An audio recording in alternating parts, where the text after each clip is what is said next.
শ্রমিক কর্মচারী ইউনিয়ন রেজিনা বিনিশত্রী সিবিএর সাধারণ সম্পাদক।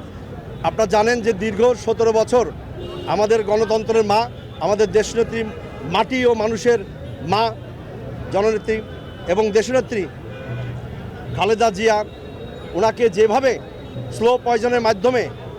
নিরাপরাধভাবে তিনি নিরাপদ ছিলেন, মিথ্যা মামলায় তাকে দীর্ঘদিন কারাগারে আটকে রাখা হয়েছে। আমরা দেখেছি যে তার গুলশানের যে অফিসে আমরা সবাই দেখেছি যে এক ধরনের স্প্রে নিক্ষেপ করে তাকে হত্যার উদ্দেশ্যে কিন্তু এই স্বৈরাচারী শেখ হাসিনা স্প্রে নিক্ষেপ করেছিল। পাশাপাশি ওনার যে দীর্ঘদিনের বাসা, যেটা রাষ্ট্রীয়ভাবে স্বীকৃত, ওনার যে বাসভবন থেকে উচ্ছেদ করে দেশনেত্রীকে, এই 18 কোটি মানুষের নয়নের মণি দেশনেত্রী খালেদা জিয়াকে যেভাবে এই দেশ থেকে